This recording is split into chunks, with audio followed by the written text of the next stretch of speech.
৫ আগস্টের পর ব্যবসায়ী সহ অনেকের বিরুদ্ধে হয়রানিমূলক মামলাগুলো যাচাই করে প্রত্যাহার করা হবে বলে জানিয়েছেন স্বরাষ্ট্রমন্ত্রী সালাউদ্দিন আহমেদ। বিডিআর বিদ্রোহের ঘটনা পুনঃ তদন্তে আরেকটি কমিশন করা হবে বলেও জানান তিনি। বাংলাদেশের ইতিহাসে এক কলঙ্কজনক অধ্যায় বিডিআর হত্যাকাণ্ড।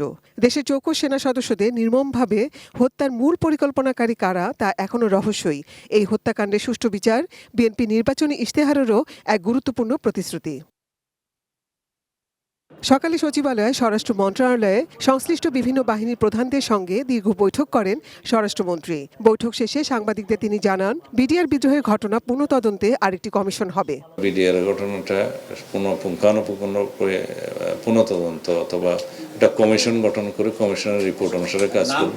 এছাড়া ৫ আগস্টের পর বিভিন্ন হয়রানিমূলক মামলা নিয়ে বৈঠকে আলোচনা হয়েছে বলে জানান স্বরাষ্ট্রমন্ত্রী। বলেন, বিগত ফ্যাসিস্ট সরকারের সময় দেয়া বৈধ অস্ত্র কেউ রাজনৈতিক ও অপরাধমূলক কর্মকাণ্ডে ব্যবহার করলে লাইসেন্স বাতিল ও অস্ত্র বাজেয়াপ্ত করা হবে। কোয়ালিটি সম্পন্ন আন্তর্জাতিক মানের still bar CSRM committed for better still. ফ্যাসিবাদী সরকারের সময়ে যে সমস্ত আগ্নেয়াস্ত্রের লাইসেন্স ইস্যু করা হয়েছে সেই আগ্নেয়াস্ত্রের লাইসেন্সগুলো আমরা আবার ভেরিফিকেশন করব, এটা যথাযথ হয়েছে কিনা। রাজনৈতিক উদ্দেশ্যে বা বিভিন্ন অপরাধমূলক কর্মকাণ্ড করার উদ্দেশ্যে হয়তো অন্যভাবে তারা লাইসেন্স পেয়েছে রাজনৈতিক বিবেচনায়, সেই বিবেচনায় যারা পেয়েছে সেগুলো বাতিল করা হবে।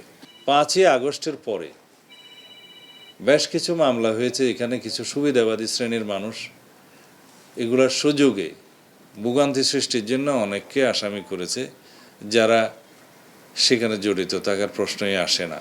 এটা যেন এখন পরীক্ষা নিরীক্ষা করে রিপোর্ট দেয় এবং সেই মতো ব্যবস্থা নেয়।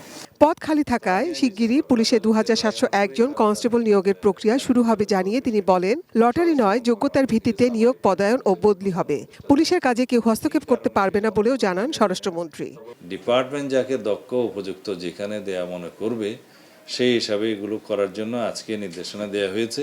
পুলিশের কাজে অবৈধভাবে কেউ হস্তক্ষেপ করতে পারবে না, এটা আমার কঠোর নির্দেশনা। পুলিশের অ্যাকাউন্টেবিলিটি অবশ্যই এখানে নিশ্চিত করা হবে, যাতে তারাও ইচ্ছামতো যাতে এই সুযোগ নিয়ে কোনো জনহয়রানি বা ভোগান্তির কারণ না হয়। দেশে আর কোনো মব কালচার বরদাস্ত করা হবে না বলে হুঁশিয়ারি দিয়ে স্বরাষ্ট্রমন্ত্রী সালাউদ্দিন আহমেদ বলেন, দাবি আদায়ের নামে মহাসড়ক বা সড়ক অবরোধ নয়, যে কোনো দাবি আইনানুগ ও বৈধ পন্থায় উপস্থাপন করতে হবে, অন্যথায় সরকার কঠোর ব্যবস্থা নেবে।